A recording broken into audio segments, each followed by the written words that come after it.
minutes after 11 o'clock. Thank you for tuning in. We live in a world that is not perfect. We live in a world where we like to believe most people are good. And when you say the word most instead of the word all, then you automatically know that some people are not good. And you know that there are people who traffic other human beings. You've heard about it in the news all the time. I can't tell you how disgusting it is to think that there is somebody out there right now making a deal with somebody else so that for a dollar amount you can have sex with somebody who doesn't really want to have sex with you, who against her will have sex with you, and then another guy and another guy and another guy, and possibly before today is over, 20 men will have had sex with this girl. Disgusting. It is absolutely disgusting, and it happens because money is the driving force. The pigs who actually pay that money, sex is the driving force, and thank God we have people like Michael McKeown. I hope I'm saying his last name correctly. You told me to call him Mick, so I will. He is on the phone. He's the executive director of the Department of Homeland Security, and he's one of the good guys. He's going to tell us how the Department of Homeland Security is combating human trafficking, and also give us some ideas on what to look for. Maybe, there might be somebody who's actually, believe it or not, one of the victims, one of the, and it's not always women, but I think most of it is, at least in America. Who knows? Or maybe I'm totally wrong. Mick, good morning, sir. Thank you for what you do, first of all, and thank you for being on the show with us today.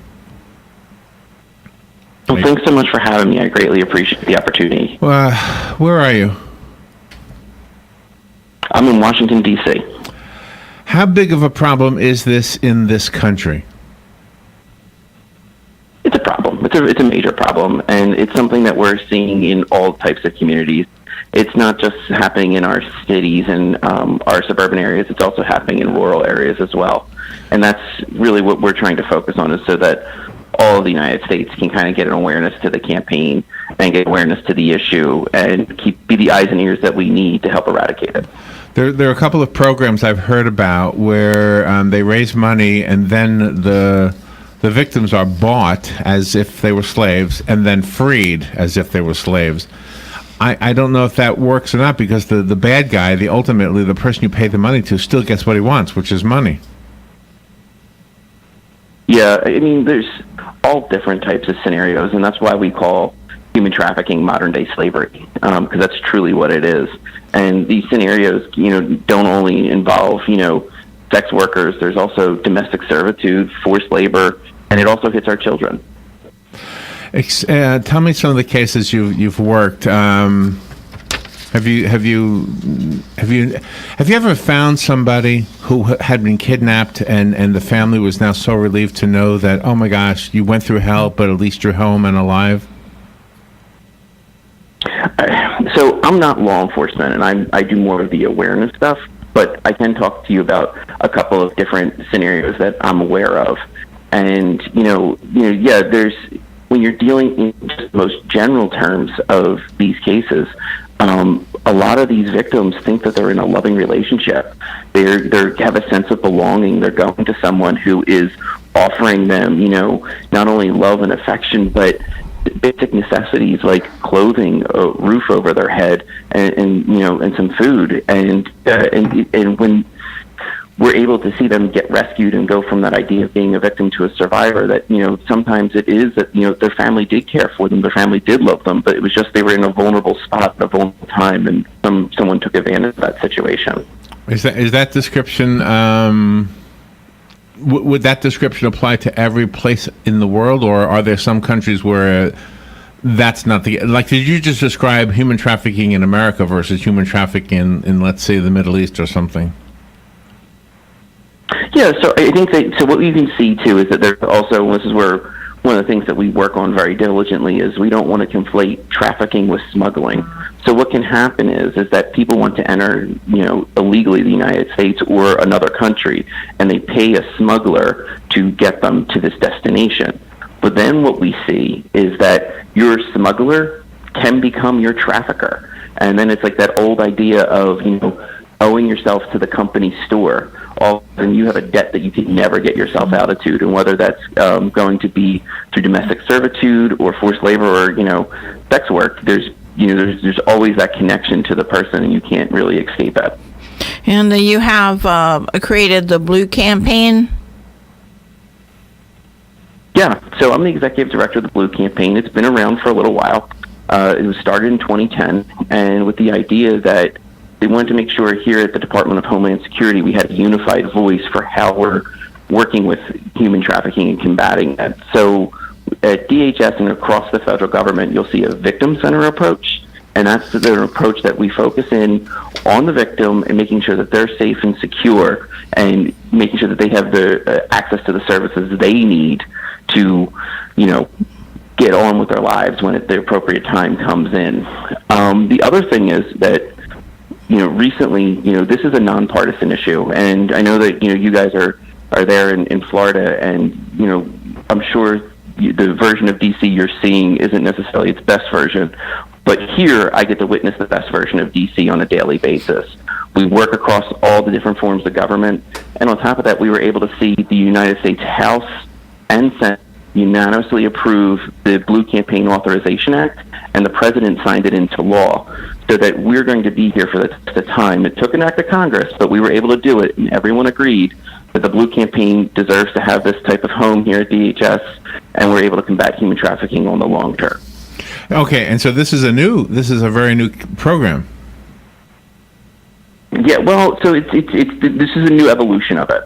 So we're now focusing in on making sure that we have awareness out there, and that's one of the reasons why, I'm on the show today, to make sure that we raise the awareness level, to everyday Americans so that they know, hey, we have to protect our everyday, right. And this is an issue that, you have to know about. So if we learn what to look for to kind of give us a red flag that somebody might be a trafficking victim or a trafficked victim, and then let's say we walk up to them and we say, hey, are you okay? If they feel in their heart, like you mentioned earlier, that they are in a loving relationship, almost in a way like a cult leader would have somebody in their embrace. How do you, if I say this to a young lady, are you okay? Is this guy using you? And she'll protect him. She'll say, no, he's great. How do I know that?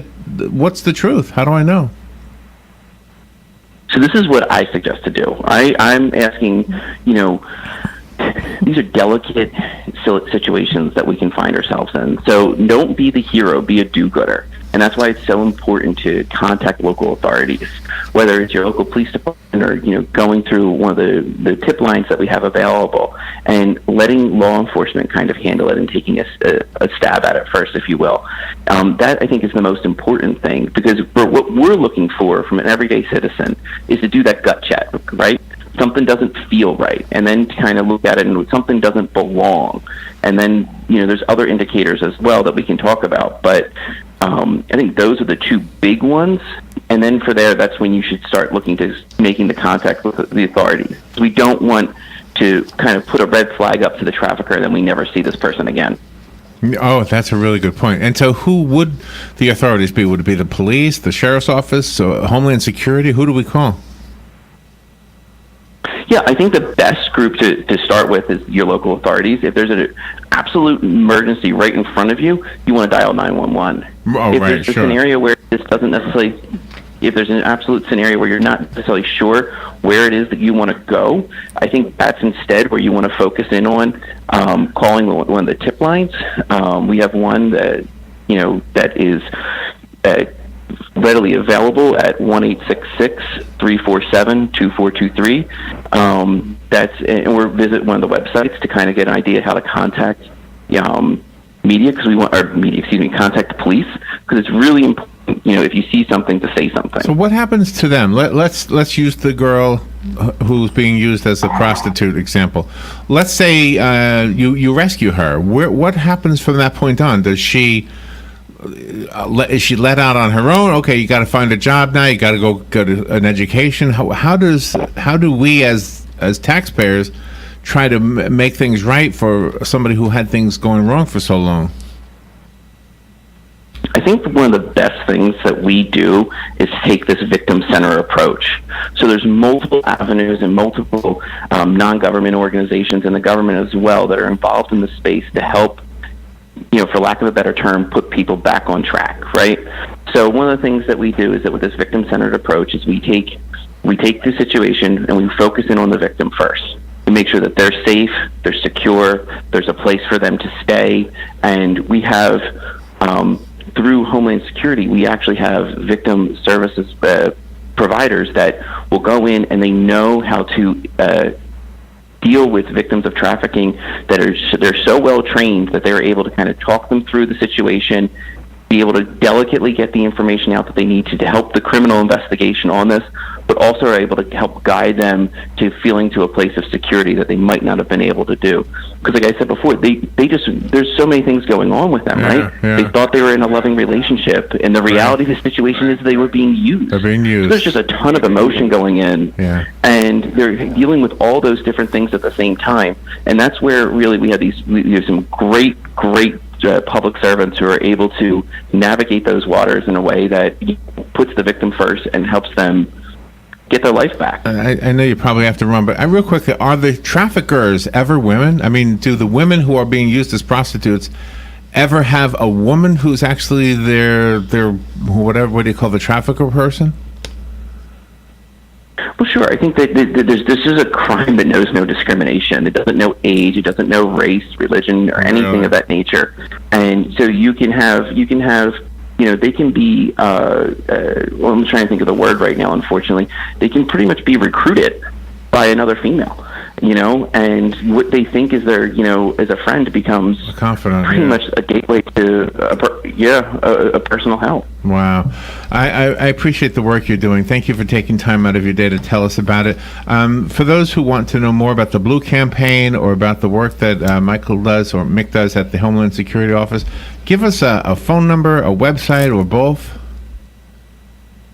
Sure. So I want to give you the dhs.gov/Blue Campaign, and I would love to talk to everybody through Facebook and Twitter. If they can follow us there at DHS Blue Campaign on Twitter and Blue Campaign on Facebook.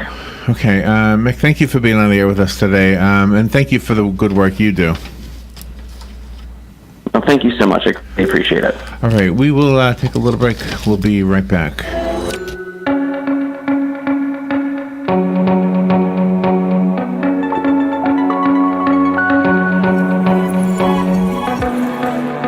Hey Tish, this email about Honey Baked Ham giving our listeners $20 off of a 9-pound ham just for mentioning WOCA, is this right? Yes, while supplies last, our listeners can save $20 off of a 9-pound or larger ham. All they have to do is tell them that they heard about it on WOCA. Okay, call Honey Baked Ham today.